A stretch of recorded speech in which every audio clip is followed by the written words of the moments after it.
आपका एक बार फिर से स्वागत है।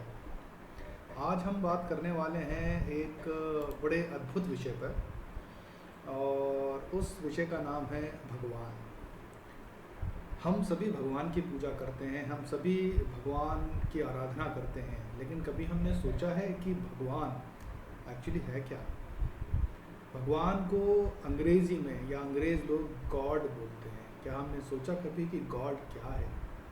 तो चलिए आज मैं उसके बारे में आपसे थोड़ी सी चर्चा करूंगा और गहराई से हम उसका विश्लेषण करेंगे।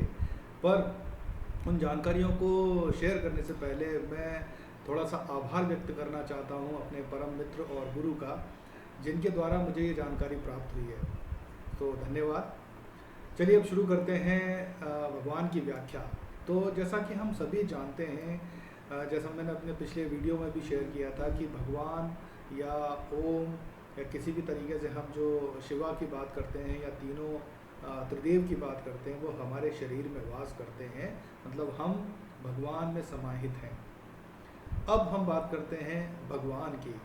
तो भगवान जो शब्द है वो शब्द भी 5 अक्षरों से मिलकर बना है, और वो 5 अक्षर हैं भ, ग, व, आ की मात्रा जिसे हम आ बोलते हैं, और न। अब हम जानते हैं कि सृष्टि के पंच तत्व होते हैं, जिनको हम पंच महाभूत तत्व बोलते हैं।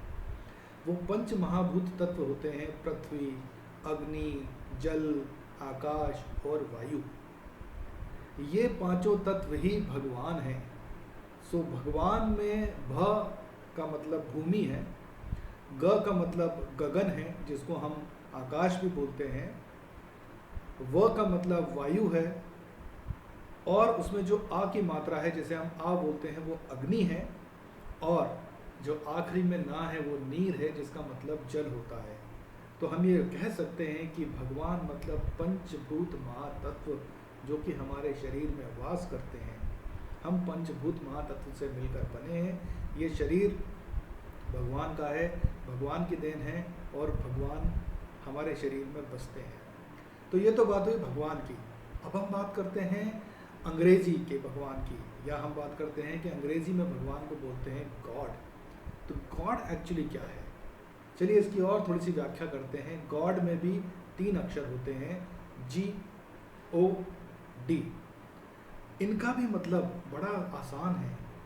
जी का मतलब है जनरेटर, ओ का मतलब है ऑपरेटर, और डी का मतलब है डिस्ट्रॉयर। अब हम थोड़ा सा पीछे चलते हैं। जब हमने ओम के बारे में चर्चा की थी, सृष्टि के निर्माता के बारे में चर्चा की थी, तो ओम से ब्रह्मा, विष्णु और महेश का मिलन हमने डिस्कस किया था, वही गॉड है। जी मतलब जनरेटर, मतलब ब्रह्मा, रचना करने वाला, रचयिता।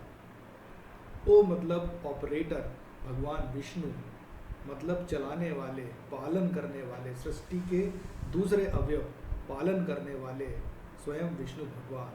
और तीसरा जो अक्षर है डी मतलब डिस्ट्रॉयर, जिसको हम बोलते हैं महेश्वर, महेश, शिवा, जो ओंकार में भी म में आते हैं, जिसको हम बोलते हैं संहार, अनुग्रह और तिरोभाव।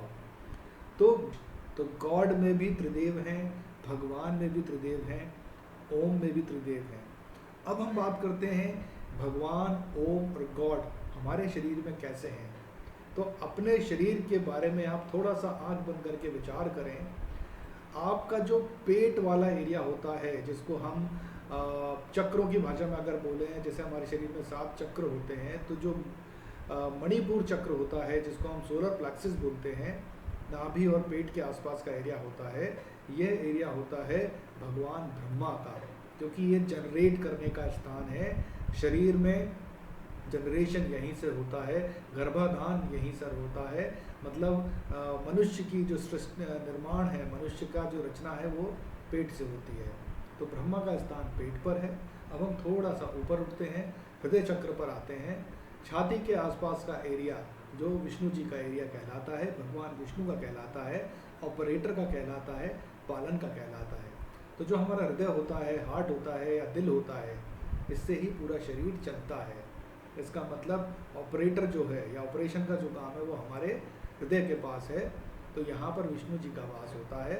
और जब हम थोड़ा सा ऊपर जाते हैं और आज्ञा चक्र और सहस्त्रार चक्र पर पहुँच जाते हैं, जहाँ पर भगवान शिवा का स्थान है या महेश्वर का स्थान है, या हम बोलते हैं ब्रेन है, तो ब्रेन के द्वारा ही पूरा शरीर चलता है, उसी से रचना होती है, उसी से ऑपरेशन होता है या पालन होता है, और विनाश भी, संहार भी ब्रेन से ही होता है या मस्तिष्क से होता है।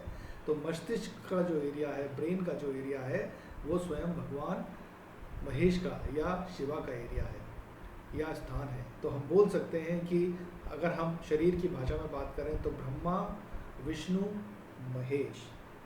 तो ये जानकारी आपको यदि अच्छी लगी तो कृपया मुझे कमेंट करके बताएं। धन्यवाद।